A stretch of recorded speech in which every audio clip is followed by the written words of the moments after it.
हाय friends, आज आपण N T F S file सिस्टीमच्या डिस्क कोटा मॅनेजमेंट ह्या ऑप्शनविषयी आपण सेटिंग कॉन्फिगरेशन आणि काय काउंटर मेजर्स आहेत ते डिस्कस करणार आहोत. तर आपल्याकडे ह्या सिस्टीममध्ये डाटा नावाचा जो डी ड्राईव्ह आहे त्याची साईज तुम्हाला दिसते 5.29 GB.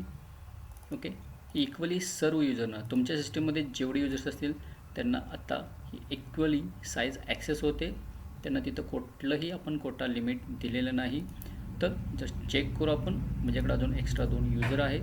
आपण प्रत्येक युजरसाठी वेगवेगळी डिस्क कोटा मॅनेजमेंट करणार आहोत. तर मी स्विच युजर करतो. सेकंड युजरला मी लॉग इन करून दाखवतो तुम्हाला. तो टोटल डिस्क स्पेस आत्ता ॲक्सेस करू शकतो, कारण तिथं अजून आपण कुठलाही कोटा इम्प्लिमेंट केलेला नाही. तर आय एस एम युजर पण तुमचा 5.29 GB फ्री स्पेस आहे, तो यूज करू शकतो. ओके, त्यानंतर अजून एक युजर आहे आपल्याकडं, त्याने पण आपण काय करू, चेक करूया. ओके, आय एस एममधून लॉग ऑफ होतो. स्विच युजर करून आपण जो टेस्ट युजर आहे तिथं पण चेक करूया आपण. ओके,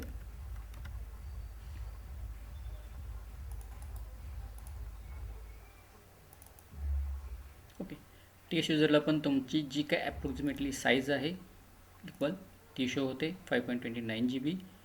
तो आत्ता 5.29 GB इक्वली यूज करू शकतो. ठीक आहे, तर आपल्याला काय करायचं आहे की आपला जो टेस्ट युजर आणि आय एस एम युजर आहेत, जे दोन वेगवेगळे युजर आहेत, त्यांना वेगवेगळ्या डिस्क कोटा मॅनेजमेंट अवेलेबल करून द्यायचा आहे आणि दोघांना त्यांच्या दिलेल्या कोटा लिमिटपर्यंतच डाटा त्यांना स्टोअर करण्यासाठी त्यांना परमिशन द्यायचे आहे.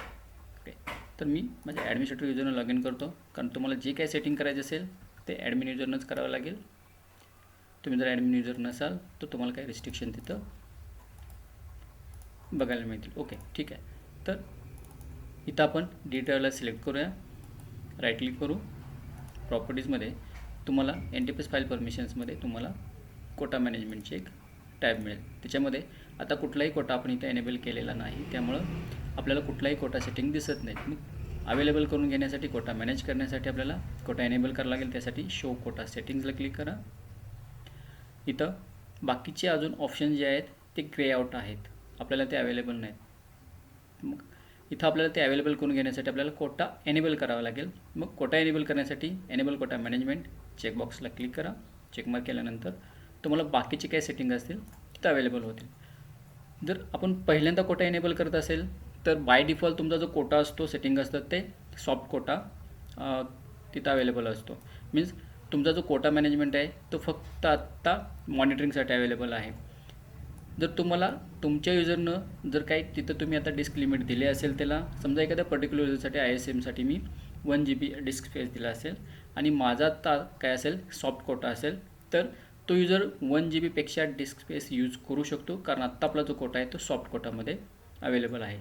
जर मला असं वाटत असेल की माझा जो युजर असेल आय एस एम, ज्याला मी डिस्क स्पेस 1 GB फक्त ॲक्सेस करण्यासाठी ॲलोकेट करून दिलेला आहे, कोटा मॅनेजमेंट अवेलेबल केला आहे, तो 1 GB जास्त कोटा स्टोअर करायला नको. तर त्यासाठी मला जस्ट इथं एक simple deny disk space to user exceeding quota limit, ह्या डिनायच्या इथं चेकमार्कला क्लिक करावं लागेल. ह्या केसमध्ये आपला जो मॉनिटरिंगसाठीचा सॉफ्ट कोटा होता तो आता हार्ड कोटामध्ये कन्वर्ट होईल. हार्ड कोटामध्ये काय होणार आहे की तुम्ही जो डिस्क स्पेस प्रत्येक युजरला अलोकेट करून दिला आहे तो डिस्क स्पेस एक्सिड झाला की तुम्हाला तिथं कोटा रद्द होणार आहे. मीन्स तिथं तुम्हाला सगळे रिस्ट्रिक्शन्स काय असणार आहेत तिथं अलाव होतील. मीन्स 1 GB तो डाटा जास्त स्टोअर करू शकणार नाही. 1 GB 1 MB जरी तो एक्स्ट्रा झाला तर तिथं त्याला 1 GB जास्त डिस्क स्पेस डिनाय होणार आहे. म्हणजे तो एक्स्ट्रा डाटा तिथं स्टोअर करू शकत नाही. मॉनिटरिंगमध्ये सॉफ्ट कोटामध्ये तुम्ही 1 GB जास्त डाटा स्टोअर करू शकता, फक्त मॉनिटरिंग पर्पजसाठी राहतो.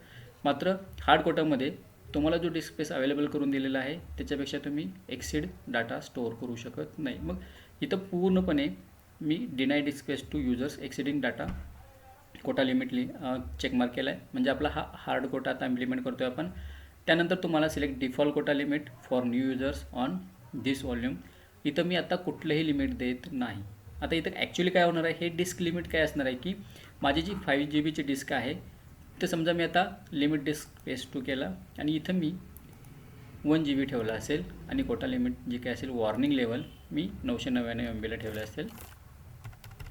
ओके, तर जस्ट मी MB सिलेक्ट करतो. ओके, तर ह्या केसमध्ये काय होणार आहे की माझी 5 GB डिस्क सगळ्या युजरना 1 GB ॲक्सेस होईल. मी सगळ्यांसाठी तो कोटा इम्प्लिमेंट असणार आहे. पण मला काय करायचं आहे की माझ्याकडे जे युजर आहेत त्या 2 युजरना मी वेगवेगळा डिस्क कोटा लिमिट देणार आहे.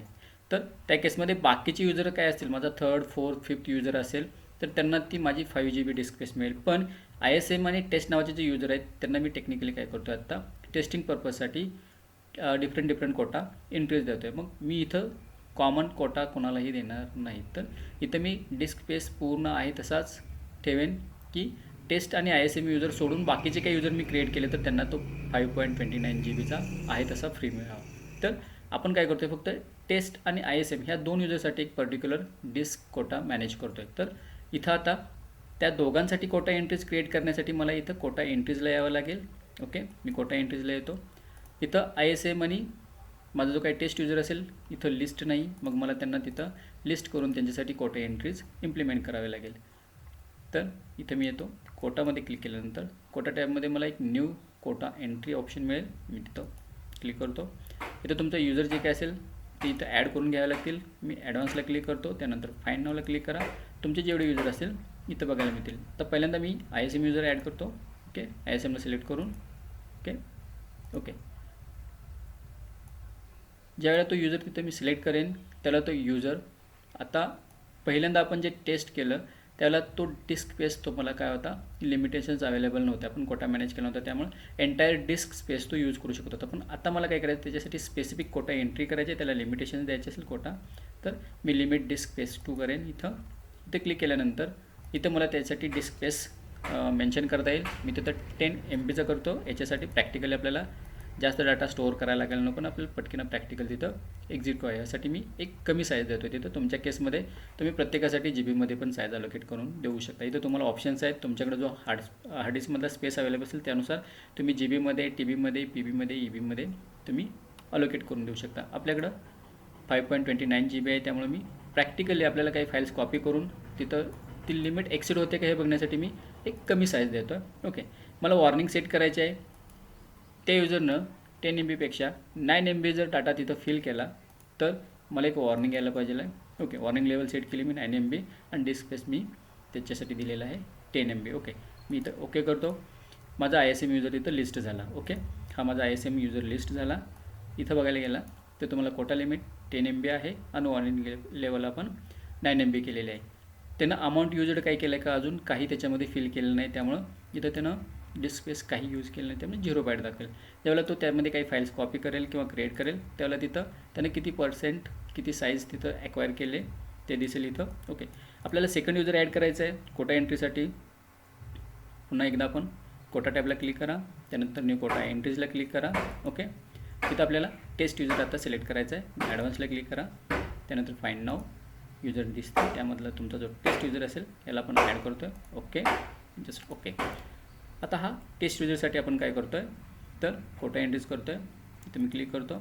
याच्यासाठी मात्र मी थोडासा डिफरन्स देतो, कारण दोघांसाठी एक दिला तर तुम्ही कन्फ्यूज व्हाल. मी आता 25 MB देतो. ओके, ISMला 10 MB दिलं, आपण टेस्टसाठी आपण 25 MB देऊ आणि त्यानंतर त्याची काही वॉर्निंग लेवल असेल मी 24साठी ठेवतो, पण तुम्ही तुमच्या ह्याच्याप्रमाणे 23, 22ला ठेवू शकता. ओके, मी 25 MBचा डिस्क स्पेस आहे आणि वॉर्निंग लेवल 24 MBला केलेलं आहे. ओके, आपला टेस्ट युजर पण इथं लिस्ट झाला आहे. अजून त्याच्या ड्राईव्हमध्ये कोणताही डाटाबेस क्रिएट केलेला नाही, 0 साईज दिसते. त्याची कोटा लिमिट 25 MB आणि वॉर्निंग लेवल 24 MB आहे. जशी विंडो क्लोज करतो. ओके, आणि आपण जे सेटिंग केलं आहे ते अप्लाय करूया. ओके, ओके करा आणि ओके. ओके, ISM आणि टेस्ट हे युजर सोडून जर मी काय अजून नवीन युजर क्रिएट केले तर त्यांच्यासाठी इक्वली साईज 5.29 GB असणार आहे. पण आपण आता कोटा एंट्रीला मॅनेज केल्यानंतर ISMसाठी 10 MB आणि टेस्ट युजरसाठी आपण 25 MBचा कोटा मॅनेज केलेला आहे. तर आपण चेक करण्यासाठी जस्ट स्विच युजर करू. ओके, त्यानंतर फर्स्ट आपण लॉग इन होऊ ISM युजरला. आपण ज्याला आपण 10 MB दिला आहे तर 10 MBचे डिस्क त्याला अवेलेबल होते का त्याच्यापेक्षा जास्त होते हे चेक करूया आपण. ओके, ओके, आपण ज्यावेळेला कोटा मॅनेज केला त्यावेळेला इथं आपली 5.29 GBची डिस्क होती कॉमन युजरसाठी. तर आपण ISM युजरसाठी 10 MB दिले, तर तो डी ड्राईव्ह जो त्याला दिसतो आहे त्याच्यामधला फक्त 10 MB साईज त्याला आत्ता ॲक्सेसिबल आहे. तो 10 MB पर्यंत डाटा तिथं स्टोअर करू शकतो. चेक करू आपण. इथं आपण काही फाईल्स असतील, पिक्चर्समध्ये जाऊ, एक फोल्डर कॉपी करू. ओके, पेस्ट करू. ओके, एक फोल्डर तिथं कॉपी झालेला आहे. तुम्ही बॅक घेऊन चेक करू शकता तुमच्या ड्राईव्हची साईज. ओके, आता त्याच्याकडे 4.40 MB शिल्लक आहे. ओके, 10 MB मधला 4.40 MB तो आता फ्री आहे. तर अजून 4.40 MB पर्यंत तो काय करू शकतो, तिथं डाटा स्टोअर करू शकतो. इथं येऊ आणि म्युझिकमधल्या काही फाईल्स असेल आपण कॉपी करून घेऊ. ओके,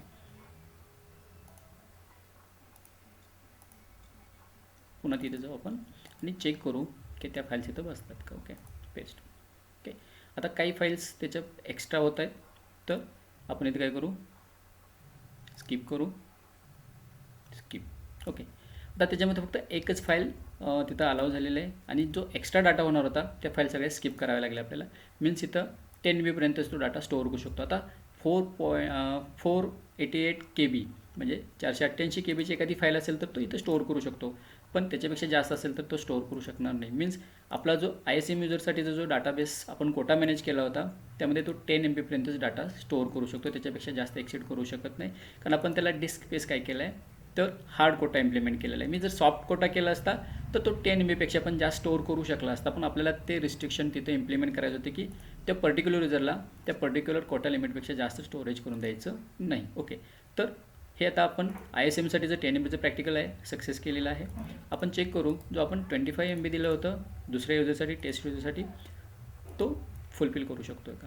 ओके, मी इथून लॉग ऑफ होतो. आपण सेकंड युजरनं लॉग इन करूया, test user. Okay, just check करा की तुमचा जो टेस्ट युजर आहे त्याच्यासाठी तुम्हाला 25 MBचा ड्राईव्ह अवेलेबल झाला आहे का. ओके. ओके, त्याप्रमाणे कॉमन युजरसाठी 5.29 GB माझा होता, त्याप्रमाणे सगळ्यांना होईल.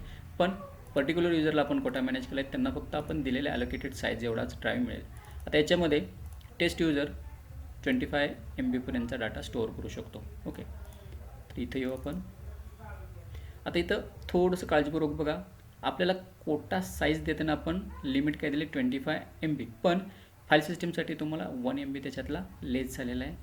ओके, तर इथं तुम्ही 25 MB डाटा स्टोअर करू शकत नाही, तर 24.9 MB पर्यंत करू शकता. मग काही वेळेला तुम्ही 25 MBची काही फाईल साईज एखादी कॉपी केली आणि त्यामध्ये पेस्ट करत असाल, तुम्हाला तिथं काय करणार आहे, एरर येईल सारखा की तुम्हाला 25 MB नीड आहे आणि तुमच्याकडे 24.9 MB शिल्लक आहे. मग तुमचा तो 25 MBचा डाटा तिथं स्टोअर होऊ शकत नाही. तर आपण काही गोष्टी असतील इथं पुन्हा एकदा रिपीट करून घेऊ. ओके,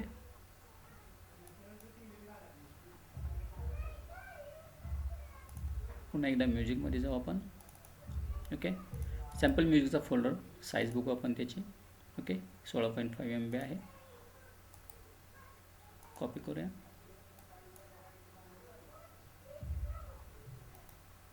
ओके, याच्यामध्ये मी पेस्ट करतो. ओके, जस्ट बॅक घ्या. ओके, तुमचा 16.5 MB सोडून तुमच्याकडं 8.41 MBची काय असेल, 8.41 MB आत्ता अवेलेबल आहे. तुम्ही अजून तेवढे साईज त्याच्यामध्ये तो डाटा असेल तो कॉपी करू शकता. ओके, अजून एकदा आपण काय करू, एक पिक्चरचं फोल्डर आहे, त्यातले काय फाईल्स असेल इंडिव्हिज्युअली आपण कॉपी करून घेऊ.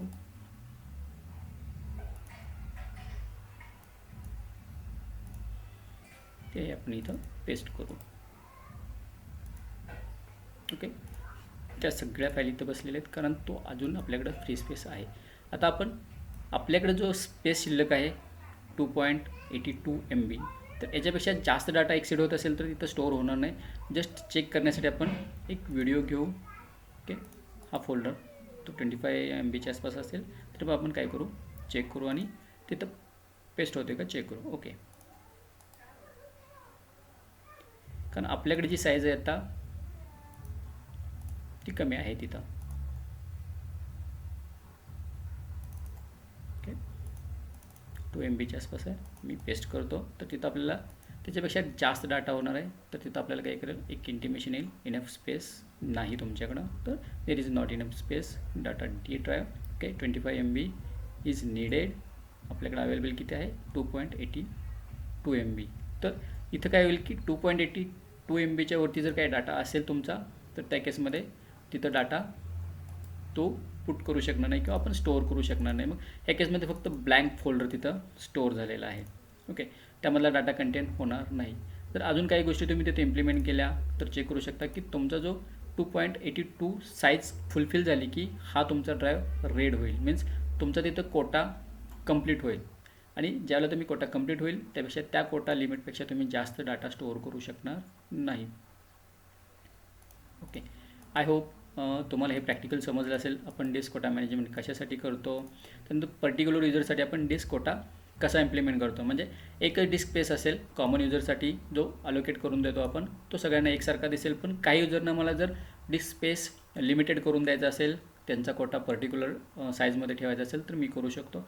आता आपण जे प्रॅक्टिकल बघितलेत ते प्रॅक्टिकल आपण आपल्या जे काही असेल क्लायंट ओएसवरती बघितलेत. म्हणजे विंडोज 8, 10 जे काय असेल तर 7 वगैरे ह्या तुमच्या क्लायंट ओएस आहेत आणि तुम्ही तिथं जे काही सेटिंग कराल ते तुमच्या त्या फक्त इंडिव्हिज्युअल त्या लोकल कॉम्प्युटरसाठी असणार आहेत, डिव्हाइससाठी असणार आहेत, त्याच्यामधले काही युजर्स असेल त्यांच्यासाठी असणार आहेत. पण हाच ऑप्शन ज्यावेळेला NTFS फाईल परमिशन्समध्ये आपण डिस्क कोटा मॅनेजमेंट यूज करतो सर्व्हर साईटला, त्यावेळेला सर्व्हर हा तुम्हाला त्या जे सर्व्हिसेस असतील तो त्याच्या विदिन नेटवर्कमध्ये इम्प्लिमेंट करू शकतो. मीन्स तुमची एखादी कंपनी असेल किंवा तुम्ही एखाद्या कंपनीमध्ये जॉब करताय तर त्याच कंपनीमध्ये तुम्हाला एक युजर अकाउंट काढून दिलेलं असतं जे तुम्ही ॲज अ एम्प्लॉई तिथे यूज करता.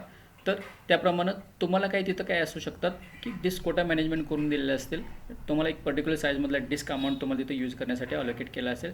ॲक्च्युली साईज त्याची खूप फास्ट असू शकते, TBमध्ये EBमध्ये असू शकते, पण तुमच्यासाठी मात्र तो अलोकेट करून दिला असेल GB मध्ये. तर त्या केसमध्ये तुम्ही तेवढीच पर्टिक्युलर काय करू शकता, ड्राईव्ह साईज यूज करू शकता. त्याच्यापेक्षा जास्त तुम्हाला तिथे यूज करता येणार नाही. आणि MNC कंपनीमध्ये हे ॲक्च्युली इम्प्लिमेंट केलं जातं की तुमचा जो जॉब रोल असेल त्याप्रमाणे प्रत्येक एम्प्लॉईला एक पर्टिक्युलर डिस्क कोटा त्यांच्या रिक्वायरमेंटप्रमाणे तो ॲडमिनिस्ट्रेटिव्ह युजर जो काय असेल नेटवर्क ॲडमिनिस्ट्रेटिव्ह युजर तुम्हाला तो नेटवर्क ॲडमिन ॲक्सेस करण्यासाठी अवेलेबल करून देईल. मीन्स तिथं डिस्क कोटा मॅनेजमेंट केलेली असणार आहे.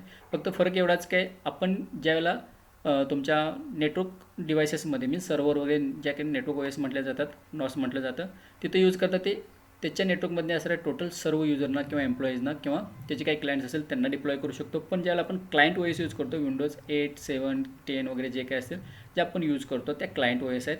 तर इथं जे तुम्ही काही सेटिंग करणार आहात कोटा मॅनेजमेंटसाठी ते फक्त तुमच्या इंडिव्हिज्युअल त्या डिव्हाइसमध्ये त्या युजरसाठी असणार आहे, अदर युजरसाठी नसणार आहे. किंवा दुसऱ्या डिव्हाइस नेटवर्कमधल्या डिव्हाइससाठी तुम्ही ते करू शकत नाही किंवा नेटवर्कमधल्या कुठल्याही युजरसाठी तुम्ही ते डिप्लॉय करू शकत नाही. कारण क्लायंट OSमध्ये त्या तुम्हाला काही परमिशन्स नसतात किंवा ते फीचर्स नसतात. त्या फक्त तुम्हाला डॉसमध्ये मीन्स विंडोजचे काही सर्व्हर्स वगैरे राहतील, लिनक्स सर्व्हर राहतील, जे की तुम्हाला नेटवर्क ऑपरेटिंग सिस्टीम म्हटलं जातं, त्यांच्याकडे ती ॲबिलिटी असते, त्या राईट्स आणि त्यांच्याकडे ते फीचर्स असतात की ती जे काही सेटिंग असेल ते पूर्ण नेटवर्कमध्ये ते सर्व करू शकतील, डिप्लॉय करू शकतील. ओके, आय थिंक आजचं आपलं प्रॅक्टिकल तुम्हाला समजलं असेल. डिस्क कोटा मॅनेजमेंट, आपण कोटा एंट्रीज कशा क्रिएट करतो, कोटा कसा अलोकेट करून देऊ शकतो. आणि जर आपल्याला कोटा पूर्ण बंदच करायचं असेल सगळीकडून तर आपण पुन्हा आहे तिथं ॲडमिनिस्ट्रेटिव्ह युजरला जावं लागेल. तर आपण जस्ट चेक करू, आपण ॲडमिन युजरला जाऊन कोटा डिसेबल कसा करायचा हे पण बघून घेऊ. ओके, तर मी इथून लॉग ऑफ करेन.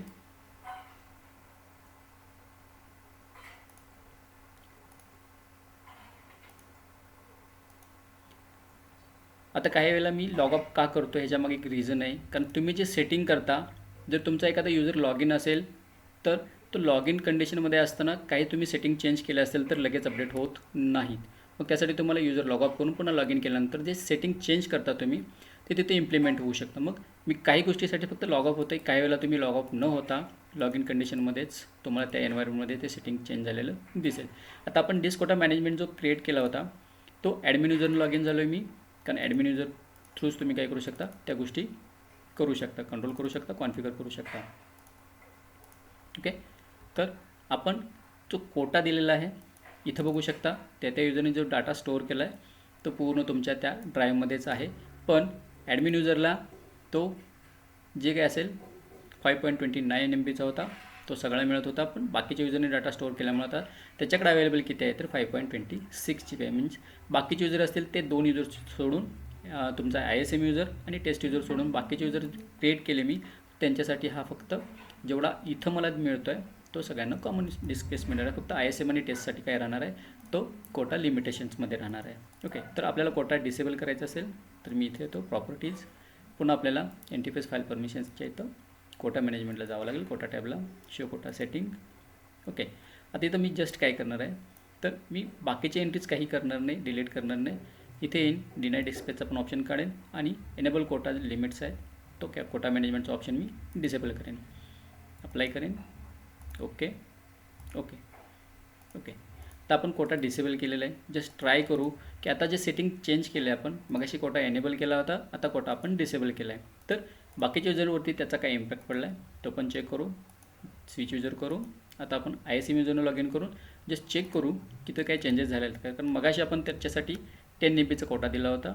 आता आपण कोटा डिसेबल केल्यानंतर तो किती डिस्क स्पेस ॲक्सेस करू शकतो हे बघूया आपण. ओके ओके, तर आपण कोटा डिसेबल केल्यामुळं त्याच्याकडं जेवढी हार्ड डिस्क अवेलेबल होती ती पूर्ण हार्ड डिस्क तो आता यूज करू शकतो आणि तो पूर्ण त्या हार्ड डिस्कमध्ये त्याच्या रिक्वायरमेंटप्रमाणे डाटा स्टोअर करू शकतो. मीन्स तिथं आता अवेलेबल 5.26 GB आहे, तर तो 5.26 GB डाटा स्टोअर करू शकतो. म्हणजे इथं आपण प्रॉपरली सक्सेसफुली कोटा डिसेबल केलेला आहे all युजरसाठी.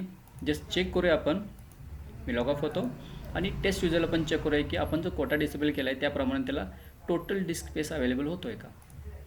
Okay, taste युजरनं log in करू. ओके, आपण टेस्ट युजरनं लॉग इन झालेलो आहोत. जे चेक करूया आपण की त्याच्यासाठी टोटल डिस्क स्पेस किती अवेलेबल होते. ओके, तर इथं आपण कोटा डिसेबल केल्यामुळं आता तो युजरसुद्धा तुमच्या 5.26 GB डाटा तिथं स्टोअर करू शकतो. टोटल डिस्क स्पेस त्याच्यासाठी आता अवेलेबल आहे, कारण इथं डिस्क मॅनेजमेंट आपण काय केलं आहे, आता कोटा मॅनेजमेंट तो डिसेबल केलेला आहे. मीन्स सक्सेसफुली आपण कोटा इम्प्लिमेंट कसं करायचं बघितला, त्यानंतर कोटा एंट्रीज कशा करायच्या बघितल्या. ओके, त्यानंतर कोटा एंट्रीज केल्यानंतर आपण प्रत्येक युजरला जाऊन कोटा सेटिंग चेक केलं की त्याला तो अवेलेबल झाला आहे का, आणि त्याप्रमाणे तो तेवढ्याच अमाऊंटमध्ये डाटा स्टोअर करू शकतो का. Means soft quota, hard quota काय आहे हे पण मी एक्सप्लेन केलं. आय होप सगळ्यांना समजलं असेल. आणि त्याचबरोबर कोटा एंट्री करून प्रत्येक युजरसाठी आपण डेडिकेटेड कोटा लिमिटेशन्स पण दिले, प्लस त्याच्यावरती डाटा स्टोअर करून तो एक्सिड करतो का हे पण बघितलं. आणि ज्याप्रमाणे आपण कोटा एनेबल केला त्याचप्रमाणे आपण कोटा डिसेबल करून प्रत्येक युजरला as a common disk space रेग्युलरप्रमाणे ॲक्सेस होतो का हे पण बघितलं. तर आय होप सगळ्यांना माझा व्हिडिओ आवडला असेल. याच्यामध्ये जी काही माहिती दिली, ट्युटोरियल्स बघितले, कॉन्फिगरेशन बघितले, ते सगळ्यांना समजलं असेल. जर काही क्युरीज असतील तर तुम्ही ग्रुपवरती मला मेसेज करून विचारू शकता, किंवा इंडिव्हिज्युअली माझा कॉन्टॅक्ट नंबर व्हॉट्सअपवरती आहे, तुम्ही त्याच्यावरती पण तुम्ही काय करू शकता, मेसेज टाकू शकता, किंवा इन पर्सन तुम्ही कॉल पण करू शकता. Okay, thank you.